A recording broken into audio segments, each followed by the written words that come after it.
Bonjour à tous, on se retrouve aujourd'hui pour une nouvelle vidéo, j'espère que vous allez bien.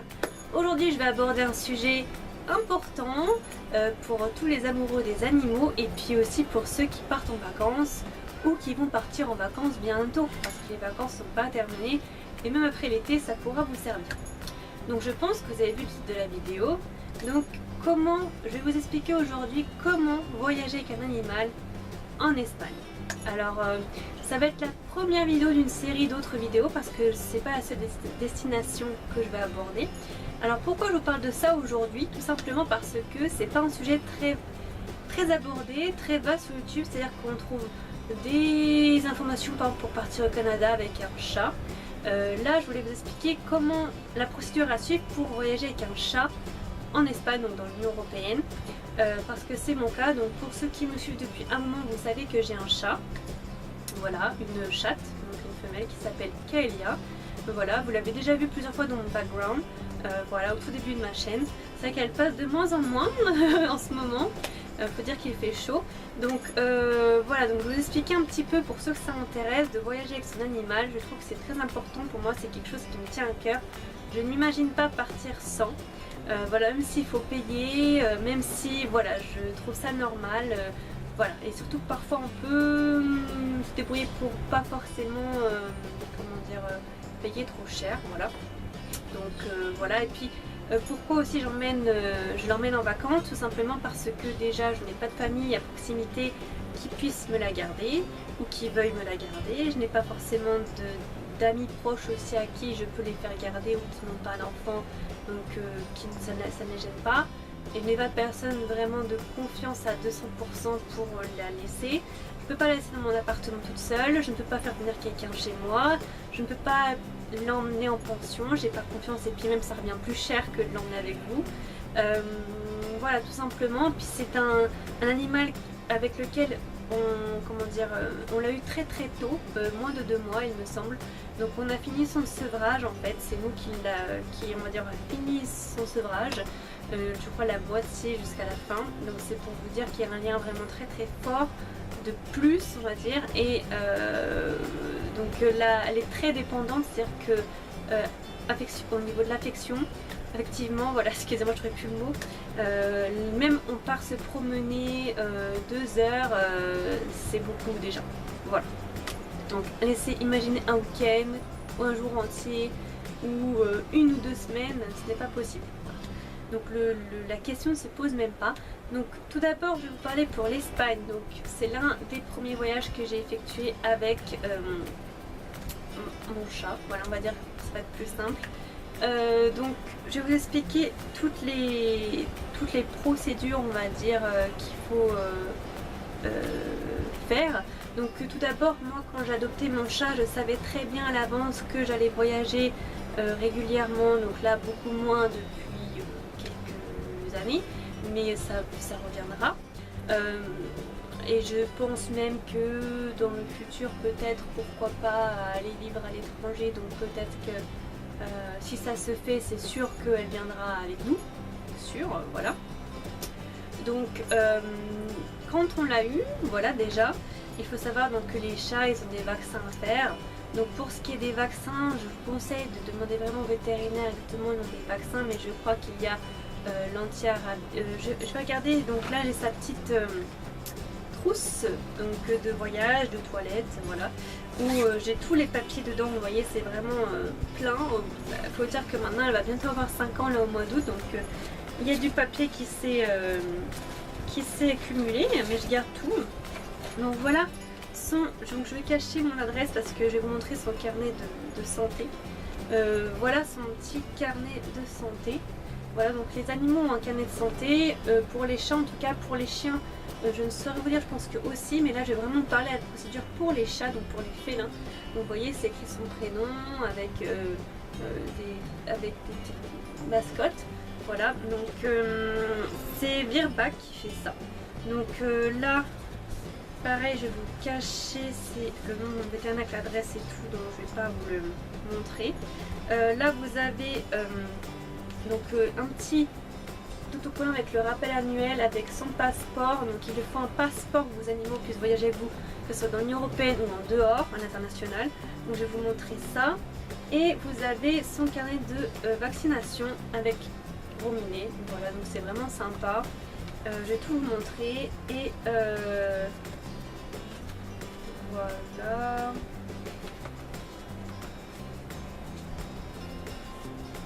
Je regarde un petit peu.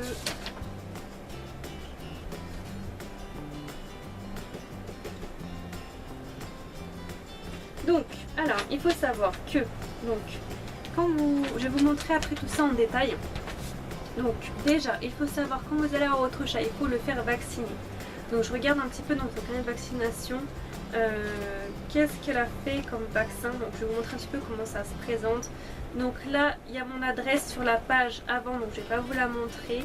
Par contre, là, je vais vous montrer la deuxième page. Donc, c'est un peu sa page d'identité, sa carte d'identité. Donc vous avez une petite photo d'elle que vous devez coller avec, je vous ai caché son numéro d'identification en fait.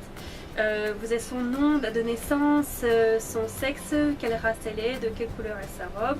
Voilà, vous mettez une photo, tout si vous voyagez c'est important. Il faut savoir que donc nous on l'a fait pucer au lieu d'un tatouage. Donc voilà, pour quand vous voulez le voyage à l'étranger c'est obligatoire. Donc ils vont scanner après la puce. Donc c'est une petite puce qui est de la taille d'un grain de riz. Je vous expliquerai après comment ça se passe pour le jour où il la pose. Donc c'est juste au niveau de, on va dire entre l'épaule et les omoplates. Voilà. Et ça permet de pouvoir identifier votre animal. Avant vous avez tatouage, je crois que ça se fait plus. Et maintenant ils mettent une puce pour pouvoir avec un petit appareil, on va dire scanner pour voir si c'est bien votre animal, pour certifier voilà, que c'est bien votre animal. Donc là on a toute une page où c'est écrit la physiologie par exemple, il y a le sommaire, il y a des pages sur la correspondance des âges, le comportement et l'éducation, sur l'alimentation. C'est un petit carnet de santé et de vaccination qui vous donne des petits conseils, la fourchette de poids par rapport à la race, le suivi du poids, l'indice de condition corporelle, entretenir la peau, les oreilles, les yeux et les dents, contre les puces, les tiques et les parasites. Donc vous avez beaucoup de conseils au début, voilà, pour voyager. Donc, eux, ils donnent quoi comme conseil? Ils disent que avant de partir en voyage, il faut bien s'assurer à l'avance de remplir les formalités, donc que ce soit pour les frontières, le camping ou l'hôtel. Donc il y a des campings qui n'acceptent pas les animaux, des hôtels qui n'acceptent pas les animaux, des Airbnb qui n'acceptent pas les animaux. Donc il faut bien s'assurer de tout ça avant de réserver un hôtel par exemple. Moi en Espagne j'ai eu aucun problème. J'avais trouvé un hôtel qui, sur booking.com vous pouvez trouver, vous cochez dans vos préférences que vous voulez un hôtel qui accepte les animaux et vous trouverez facilement. Voilà, je pense que j'avais pas payé de surplus, non. Et tout s'était bien passé, on m'avait tout préparé, on m'a mis un petit coussin, une gamelle d'eau et de croquettes, on m'avait préparé un set, enfin impeccable. Voilà. Voilà, faites identifier votre chat. Donc l'identification permet d'enregistrer votre animal auprès d'un fichier central. C'est l'identification qui officialise le fait que vous soyez le propriétaire légal de votre animal. L'identification peut être faite par tatouage ou par pose de puce électronique. Le tatouage est reconnu uniquement en France. Voilà. La puce électronique est le mode d'identification de choix. Une petite puce électronique de la taille d'un grain de riz, totalement indolore pour l'animal. Ça, je vous expliquerai après. Est placée sous la peau lors d'une simple consultation par le vétérinaire. La lecture de ce numéro se fait grâce à un lecteur spécifique chez le vétérinaire. Donc, j'ai déjà vu ce lecteur, ça ressemble un petit peu. Vous savez, quand vous passez à l'aéroport, la petite brosse, on va dire, une brosse à cheveux, une matraque, on va dire fine. Quand on fait comme ça sur vous, et ben, ça ressemble un petit peu à ça. En général, c'est blanc. Il y a un petit décodeur et on peut lire le numéro de puce, voilà, le numéro d'identification. Et il est écrit que la lecture de ce numéro sera faite grâce donc, au lecteur, chez vétérinaire, l'ESPA, le refuge de gendarmerie, donc aussi à la douane. Le fichier national félin gère la base de données relative aux chats. Ce procédé fiable, inaltérable et esthétique vous permettra de retrouver facilement votre compagnon en cas de perte, de vol ou de fugue. Voilà, donc nous pour notre cas, notre chat c'est un chat d'appartement, donc il ne va pas dehors, donc il n'y a pas de problème au niveau de ça. Et c'est vrai qu'en cas de perte d'un animal, c'est vrai que si quelqu'un vous le retrouve, nous elle a un collier, mais certaines personnes ne leur mettent pas de collier, donc voilà. avec une petite, vous savez, un petit flacon, on peut mettre l'adresse et le numéro à l'intérieur. Encore faut-il pouvoir approcher le chat en question. Donc là, pour voyage étranger, ils disent, vous avez, vous voyez,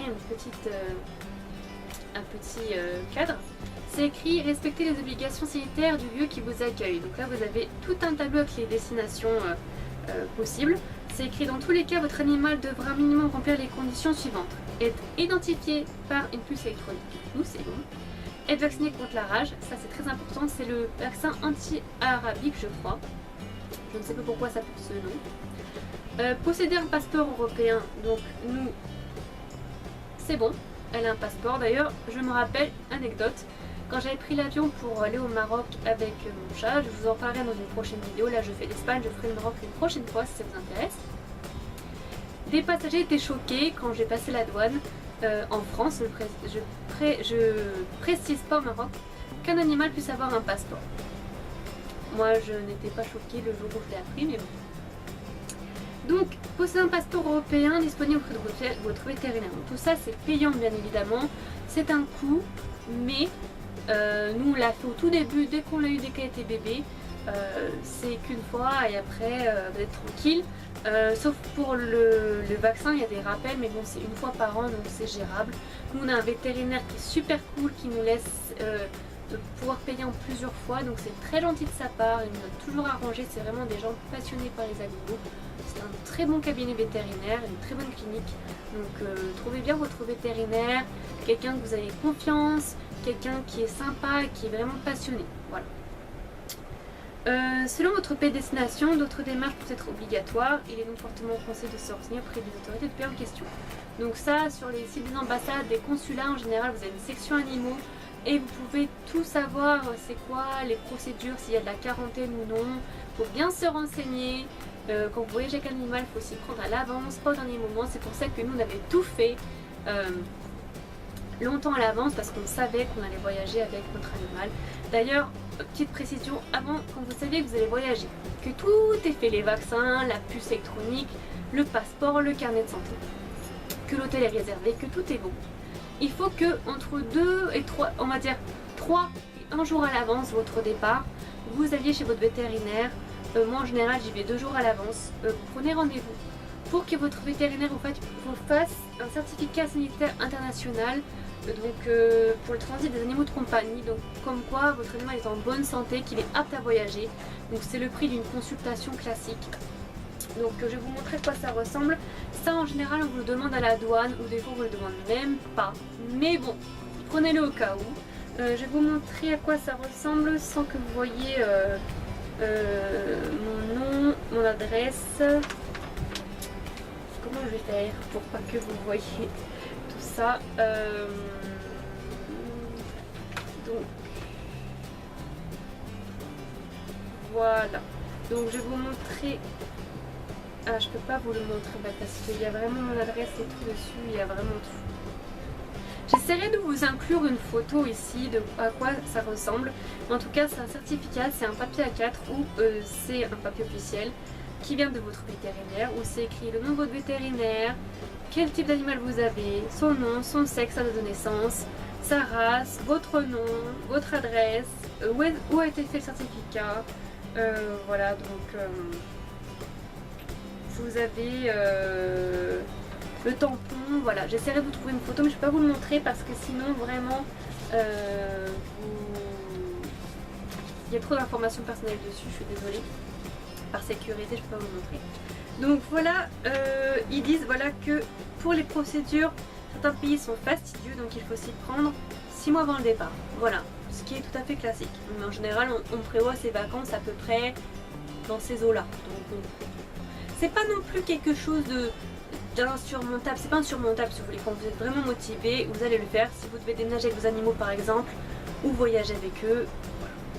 Donc par exemple pour l'Espagne, donc là dans mon tableau, il disait qu'il fallait l'identification, le passeport européen et l'âge minimum pour voyager c'est 2-3 mois. Voilà, c'est tout ce qu'il fallait. Donc ça c'est bien. Après donc les autres pages c'est les vaccinations, objectifs et rythme, que faire avant la vaccination, vous avez les maladies qu'il peut y avoir, Donc là après j'ai tous les... Je peux pas vous montrer en plus qu'il y a trop d'informations personnelles dessus. Vous avez toutes les pages avec les visites médicales, donc avec les rappels de vaccins. Voilà, vous avez des petits autocollants à chaque fois, un petit peu comme les carnets de santé. Voilà, donc hop, ça fait des pages comme ça si vous voulez. Et puis vous allez avoir un tampon et puis des petites annotations et un petit autocollant. Voilà, chaque vaccination. Voilà. Très important de suivre les rappels parce que si vous ne suivez pas les rappels, il faudra tout refaire depuis le début, donc tout repayer. Donc je vous conseille de faire que les rappels, ça coûte moins cher. Voilà. Alors ensuite vous avez une page pour la gynécologie, donc quand votre chatte est enceinte par exemple. Bon, moi ce n'est pas encore rempli. Vous avez une page pour les soins médicaux. Vous avez pour tout ce qui est hospitalisation, calendrier antiparasitaire. C'est à vous de le remplir tout ça. Moi vu que mon chat ne va pas dehors, c'est pas nécessaire, mais pour les chats qui vont à l'extérieur c'est nécessaire. Donc vous avez plein d'adresses utiles en cas de perte, les SPA, les fichiers félins, tout ça. Donc très important de toujours avoir ces papiers là avec vous. C'est pour ça que j'ai une petite trousse qui est spécifiquement faite pour elle quand on voyage. Il y a tous ces papiers dedans, très rapide, je la laisse à un endroit où je sais que je peux la retrouver rapidement. Et hop, si j'ai besoin, c'est très rapide à retrouver. Voilà, donc toujours avoir ces papiers sur vous, pas en valise mais avec vous dans votre sac à dos en cabine, par exemple, au bagage à main. Voilà. Ou dans le train avec vous, quoi, dans votre sac à dos, votre sac à main. Donc voilà, ensuite donc il y a donc je m'écarte un petit peu, mais en tout cas quand on l'a adopté, on a fait donc tout ce qui est vaccin au début, les 3 vaccins qui sont à faire quand ils sont petits. On lui a fait le vaccin contre la rage anti-arabique, voilà, pour voyager. On lui a fait poser donc En fait c'est pas très compliqué, hein. C'est coûteux mais c'est pas très compliqué. C'est pas si coûteux que ça, mais c'est quand même coûteux, mais vu que nous on pouvait payer en plusieurs fois, demandez à votre vétérinaire si c'est possible en 2-3 fois, c'est déjà moins lourd. Et puis c'est pour votre animal, sachez-le, dites-vous que c'est pour qu'il soit avec vous. Voilà, donc la puce, donc comment ça se passe? Je vais vous expliquer. Alors, la puce, donc faut prendre rendez-vous. Pour le faire, donc ils font c'est une piqûre, une seringue, ils mettent la puce, donc qui est la taille d'un grain de riz dedans. En gros, je vous schématise, et ils font la piqûre entre, on va dire, les 2 omoplates ou l'épaule, le haut de l'épaule. Là pour la mienne c'est l'épaule gauche, en haut, et donc ils mettent la puce. Donc c'est quand même une assez grosse seringue, ça fait de la peine. On se dit que voilà, il faut du courage vraiment à notre animal, que après c'est passé, voilà, une fois que c'est posé, mais je me dis, est-ce qu'un tatouage c'est pas plus douloureux? C'était vraiment rapide hein, pour la piqûre. Par contre, de là à dire que c'était pas douloureux pour l'animal, je ne peux pas le certifier. C'est écrit sur le papier, mais j'ai vu quand même mon chat faire des gros yeux. Donc je pense que ça ne peut pas être forcément agréable. Je pense que c'est comme quand nous on fait une piqûre, c'est pas agréable. Voilà. Après voilà, c'était posé, c'est posé. Elle peut aller dans l'eau, se mouiller, il n'y a pas de problème. Voilà, après elle fonctionnait, il vérifie que tout fonctionne bien. Moi jusqu'à aujourd'hui, que ce soit en Espagne ou au Maroc, on ne m'a jamais demandé de ne pas me sortir mon chat de son panier ou de scanner sa puce, jamais. Aucune douane. Donc elle n'était pas tout le temps en Union Européenne. J'ai voyagé à l'international, je suis allée en Afrique, au Maroc, avec elle. Donc voilà, je ne sais pas si c'est courant ou pas. Voilà, à voir dans d'autres pays futurement. En tout cas, voilà, c'est un moment à passer. Voilà, il faut bien préparer votre animal, qu'il soit courageux. Bon, c'est rapide, je pense que c'est plus rapide et moins douloureux qu'un tatouage quand même. De toute façon, c'est obligatoire si vous voulez voyager avec votre animal ou déménager avec. Si vous savez que vous n'avez jamais voyagé ou déménagé à l'étranger, ne le faites pas parce que bon, ça sert à rien. Là, c'est vraiment parce que c'était obligé. Et puis pensez aussi en cas de perte, si votre animal, par exemple, je sais pas moi, se perd, au moins si quelqu'un arrive à l'approcher, vous avez plus de possibilités de le retrouver. Voilà. Bon, on peut mettre un collier avec un petit flacon, comme j'ai dit, avec une clochette, et puis un papier qui se roule avec son numéro de téléphone ou son adresse et son nom. Mais faut-il encore pouvoir approcher le chat? Voilà. Là, c'est la SPA qui le trouve, par exemple. Ils vont réussir à l'approcher, ils vont réussir à scanner et à vous appeler. Donc voilà, il faut bien réfléchir à tout ça, au bien-être de votre animal, à ce qui est le mieux pour votre animal. Est-ce que vous allez beaucoup voyager? Est-ce que vous comptez aller à l'étranger vivre là-bas plus tard? Il faut réfléchir à tout ça. Donc dernier petit truc, donc c'est le passeport. Je vous montre un petit peu comment ça se présente. Donc je cache son numéro de passeport, vous comprendrez. Donc c'est le passeport pour animal de compagnie, donc France, Union Européenne. Voilà, il est bleu comme ceci. Donc comment c'est à l'intérieur? Donc là je vous montre pas la première page parce qu'il y a mon adresse, donc je ne peux pas. Là, la première page, donc je vous montre pas. Là je vais cacher son numéro d'identification. Voilà, il faut que je trouve un papier. Donc je vais cacher, voilà à quoi ça ressemble. C'est un peu comme dans le carnet de santé. Donc vous allez avoir la photo, vous allez avoir son nom, sa race, son espèce, quand est-ce qu'elle est née, son type de pelage, de quelle couleur est sa robe, quand est-ce qu'elle a posé la puce électronique, l'emplacement. Voilà. Après vous allez avoir tous les vaccins anti-arabiques. Voilà. Donc tous les rappels sur les autres pages. Je ne peux pas vous les montrer parce qu'il y a le nom de mon vétérinaire et puis voilà, vous avez, après voilà, c'est trop perso. Mais voilà quoi. Oula. Mais voilà à quoi ressemble la page. Voilà, c'est comme ça.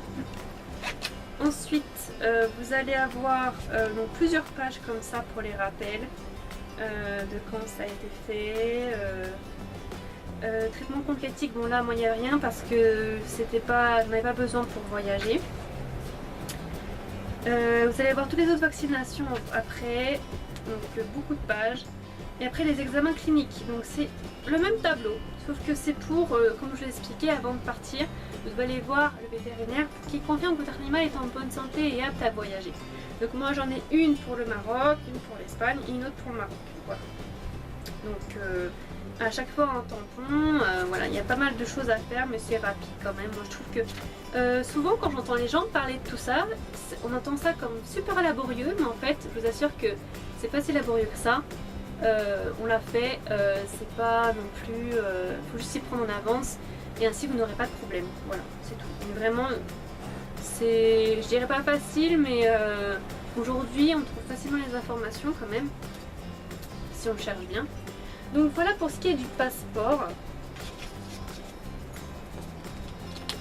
Je vais regarder un petit peu après qu'est-ce qu'il y a ici. Donc ça c'est tout ce qui est certificat.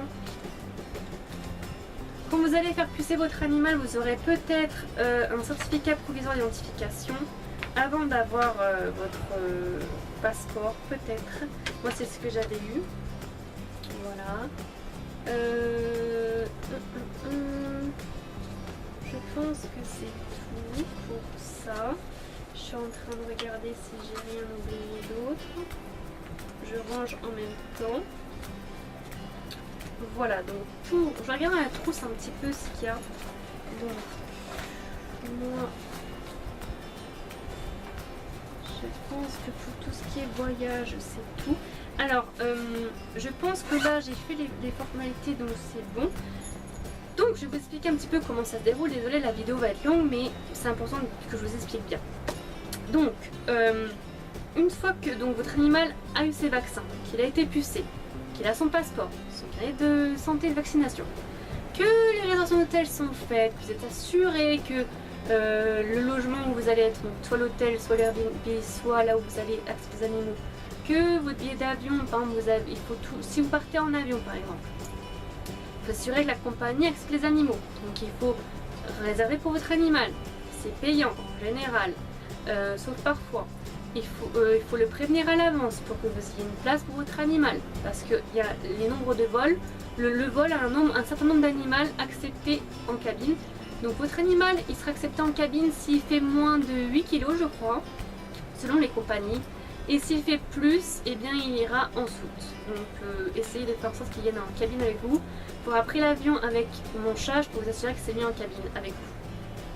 Vérifiez bien la boîte de transport, qu'elle soit solide et aux normes, qu'elle soit, je vous mettrai une photo ici pour vous montrer à peu près c'est quoi qu'il faut.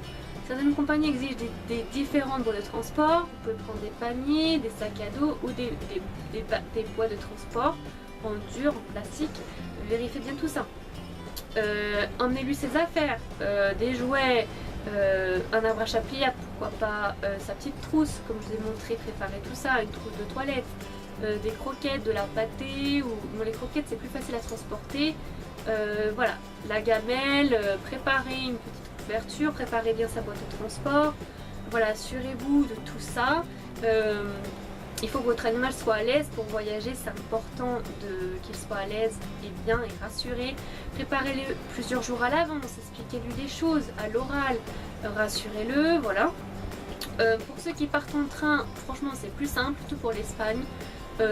Moi personnellement j'ai appris qu'il fallait payer des billets pour les animaux, je ne l'ai jamais utilisé.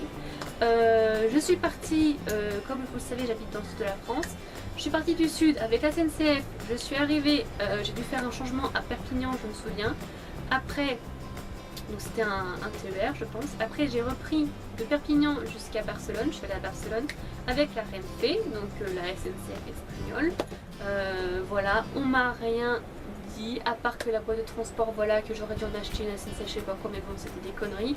Après, m'être renseignée. Voilà, parce que ma boîte de transport est tout à fait aux normes, même pour les avions. Voilà. Il y en a qui m'ont dit qu'il fallait payer pour un billet pour les animaux. Moi, on m'a jamais rien dit, donc bon, voilà. Moi, j'avais acheté mon billet et c'est tout. Voilà. En Espagne, pareil, on m'a rien dit dans le train. Donc voilà. Mais assurez-vous de tout ça, si vous prenez le bateau, tout ça, bon j'en reparlerai pour le Maroc, pour le bateau. Parce que je suis allée au Maroc en bateau et en avion, donc je vous expliquerai tout ça dans une prochaine vidéo. Parce que ça va être vraiment trop long si je fais le Maroc et l'Espagne dans la même vidéo. Donc voilà, assurez-vous de tout ça. Assurez-vous que vous avez ce qu'il faut pour dans l'hôtel ou l'Airbnb où vous allez pour aménager l'espace pour votre animal, que la chambre soit assez grande. Nous, en Espagne, on avait vraiment, avant de l'ouvrir, après le voyage, on lui a tout installé, on lui a mis de la nourriture, de l'eau pour bien qu'elle soit à l'aise. Voilà, donc votre animal au début sera apeuré, mais c'est normal, mais après il va voir vos affaires, il va vous voir vous, il va tout inspecter, il va voir que tout va bien et ça va aller. Nous, pour notre part, elle a toujours été habituée à voyager des petites, donc elle est assez, on va dire, nomade, donc elle s'habitue assez vite. Et puis, il n'y a aucun problème dans tous nos voyages. Voilà, qu'est-ce que je voulais dire par rapport, donc une fois que ça c'est fait, je vais vous expliquer un petit peu, désolée si c'est un petit peu brouillon ma vidéo, c'est qu'il y a beaucoup de choses à dire. Donc nous on est parti en train pour aller en Espagne à Barcelone, donc comme je le répète du sud de la France, donc nous on avait préparé ces affaires bien évidemment avec nos bagages. J'avais tout mis dans mon sac à dos, c'est-à-dire sa petite trousse comme ça, la trousse toilette j'avais mis dans ma valise, mais tous les papiers étaient avec moi, voilà, et qu'est-ce que je voulais dire, j'avais préparé ces affaires, donc j'avais mis des jouets, j'avais mis des croquettes, mais bon, en Espagne vous pourrez acheter sur place les croquettes si jamais vous n'avez pas assez, vous pouvez prendre un petit paquet, ou dans un petit sachet de congélation, vous prenez une petite, on va dire une petite quantité, puis vous rachetez sur place. Ça sera moins cher qu'en France aussi, donc c'est pas mal comme astuce. Voilà, une bouteille d'eau minérale avec vous pour lui donner de l'eau. Alors durant le transport, donc moi ce que j'ai fait c'est que on va dire qu'on ne lui a pas, on l'a fait jeûner, on va dire, pas sous conseil de notre vétérinaire, parce qu'on a demandé à notre vétérinaire quand même, donc la veille, oui dans la nuit, je pense vers minuit, arrêter de lui donner à manger, on lui a juste donné de l'eau. Pour que voilà, durant le transport ça se passe bien, qu'elle ne vomisse pas ou ne fasse pas, on va dire, ses besoins tant qu'elle n'a pas sa litière. D'ailleurs n'oubliez pas d'emmener une litière de voyage dans votre valise. Alors une litière de voyage, je vous explique, c'est un petit bon plan. Les litières pour bébé chat, chaton, c'est ça que vous devez garder ou acheter, ça coûte pas cher. C'est plus petit qu'une litière, c'est une litière sans couvercle, c'est plus petit, avec une pelle. Vous mettez ça dans on va dire un sac poubelle, pourquoi pas, dans votre valise ou votre sac à dos, ou un sac plastique, ça reste propre. Vous pouvez très bien le nettoyer avec une lingette bébé avant et après, avant de repartir par exemple de votre voyage, vous la nettoyez, vous la rangez, ça reste toujours propre, avec la petite pelle aussi, que ça reste propre, puisque vous l'utiliserez que pour mon voyage. Et puis vous l'emmenez avec vous pour, dès que vous arrivez à l'hôtel ou à l'Airbnb, vous l'installez et vous pouvez emmener de la litière, soit l'acheter sur place, parce que ça pèse lourd, soit prendre une petite quantité dans un sac plastique ou un sac poubelle, voilà, pour dépanner juste le temps d'arriver, d'acheter sur place. Moi c'est ce que j'avais fait, j'avais emmené une petite quantité de croquettes et de litière et j'avais acheté sur place après la litière et j'avais acheté sur place les croquettes. Voilà, puis donc vous pouvez l'acheter sur place aussi. Voilà, amenez des petits jouets qu'elle aime bien, mettez dans le fond de sa boîte de transport soit une serviette, un plaid ou quelque chose qui la réconforte, qu'elle aime bien dormir dessus par exemple. Voilà. Donc nous ce qu'on avait fait c'est que une fois qu'on avait tout préparé les affaires, qu'on avait tout bien listé ce qu'il fallait dans la valise, ce qu'il fallait pour à l'hôtel, ce qu'il fallait pour le voyage. Donc nous on ne lui a pas donné à manger durant le voyage. Sous conseil de notre vétérinaire. Son voyage c'était que 3-4 heures de train, donc c'était vraiment pas beaucoup. On peut prendre des directs aussi pour aller en Espagne de ceux qui vivent dans le sud de la France, sachez-le. Donc le train c'est moins, on va dire, ça fait moins peur que l'avion, puisqu'elle avait déjà l'habitude de prendre le tramway, donc le tramway c'est un train qui va moins vite, on va dire. Donc voilà, moi j'avais mis dans la boîte de transport 2 serviettes au cas où si elle ferait pipi ou c'est quand besoin. Bah après vous pouvez la mettre en machine à laver puis c'est lavé, hein, si elle fait pipi dedans c'est pas grave, vous mettez une feuille de journal en dessous, puis voilà, si elle fait pipi ou c'est besoin c'est pas grave, vous essuyez, toujours prendre un paquet de lingettes bébé avec vous dans votre sac à dos pour pouvoir, au cas où il y a un petit accident, nettoyer. Voilà, il y a toujours une lavomatique quelque part, dans quel pays vous soyez, vous trouverez de quoi laver ou laver à la main. Voilà, ce n'est pas sale, c'est votre animal, voilà. Nous, on a décidé de pas la nourrir durant le voyage et la veille de la mettre à jeun pour elle, sous conseil du vétérinaire, je le rappelle, pour qu'elle ne soit pas barbouillée durant le voyage. C'était un voyage qui était court. On a choisi de ne pas lui donner de calmants parce que les calmants, je vous raconterai dans comment voyager avec un chat au Maroc. On avait essayé une fois, on a donné un demi-cachet, mais bon... je pense que c'est à éviter quand c'est possible de l'éviter. Voilà, je pense que c'est mieux. Le chat se portera mieux, je pense. Ne faites pas rentrer votre chat dans sa boîte de transport à la dernière minute.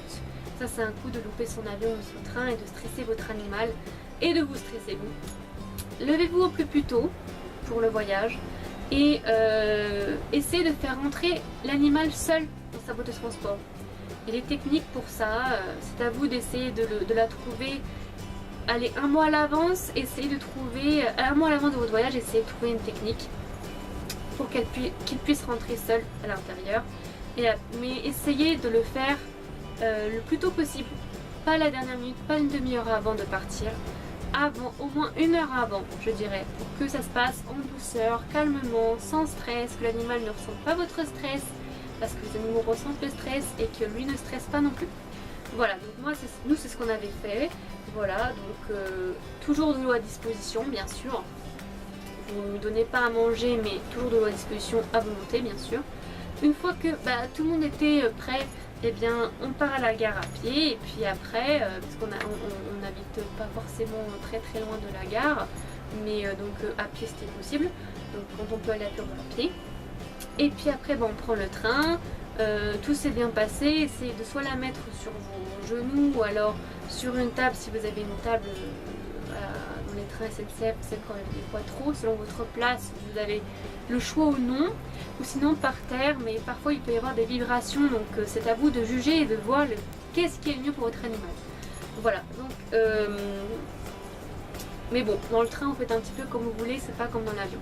Après pareil, donc on avait eu une escale on va dire à Perpignan et après un train avec la Renfe jusqu'en Espagne à Barcelone. Donc tout s'est bien passé le voyage, je me souviens pas qu'elle est miaulée ou quoi que ce soit. Après une fois arrivé, il fallait prendre le métro, donc là pareil ça va parce que c'est comme le tramway, donc bien sûr il y a du monde autour de vous, votre chat ne sera pas forcément habitué, mais n'hésitez pas à le rassurer, à prendre quelques minutes, à le poser par terre, sa boîte de transport, et à lui parler, à le rassurer, à montrer que vous êtes là. parce que forcément il va se demander qu'est-ce qui se passe, où est-ce que vous l'emmenez, surtout si c'est un chat d'appartement. Donc une fois arrivé à l'hôtel, et bien écoutez, tout était prêt, donc installez tout. Et puis mettez à disposition de l'eau, croquettes et puis litière. Et puis laissez votre animal inspecter les lieux, ne le stressez pas. Attendez un petit peu avant de partir en visite ou quelque part, attendez et que l'animal se fasse un petit peu. L'hôtel est au courant que vous avez un animal, un chat, donc le personnel va faire attention s'il rentre pour un ménage ou quoi que ce soit, ou demander à ce que le ménage ne soit pas fait tout simplement. Voilà, et puis votre animal après va faire ses vacances à lui. Parce que nous par exemple quand on revenait de visite, elle était sur le lit, elle faisait dodo au soleil, enfin voilà, donc elle a très bien vécu les voyages, voilà. Donc et pour le retour pareil, voilà, je veux dire, voilà, c'était quand même assez simple, donc j'espère que je n'ai rien oublié. J'arrive à la fin de la vidéo, donc j'espère vraiment que j'ai rien oublié. Je pense que c'est tout. Si jamais j'ai oublié quelque chose, n'hésitez pas en commentaire à me poser vos questions, je me ferai un plaisir de vous y répondre si je peux vous aider. Voilà. Et n'hésitez pas à demander conseil à votre vétérinaire, surtout c'est très important, lui saura vraiment répondre à vos questions. N'hésitez pas à appeler les ambassades et consulats pour avoir plus d'informations sur votre destination. Sur internet on trouve vraiment beaucoup d'informations, surtout pour les anglophones il y a beaucoup d'informations. C'est vrai qu'en français c'est un peu plus rare. Voilà, mais c'est vrai que c'est bien d'avoir le témoignage de l'expérience de quelqu'un qui voyage avec ses animaux parce qu'il n'y en a pas beaucoup, c'est assez rare sur YouTube. Voilà. Donc j'espère que cette vidéo vous aura plu, vous aura intéressé, vous aura aidé. N'hésitez pas à liker et commenter la vidéo. Voilà, ça fait toujours plaisir. Je répondrai avec plaisir à vos commentaires comme d'habitude. N'hésitez pas à me suivre sur les réseaux sociaux si vous voulez voir ce que je fais dans YouTube. Donc Facebook, Twitter, Instagram, Tumblr, Google+. Voilà, si ça vous dit. Et puis à vous abonner si vous avez envie, puis si ce n'est pas déjà fait surtout. Voilà, donc je vous dis à très bientôt pour une prochaine vidéo. Merci beaucoup et à bientôt. Bye bye.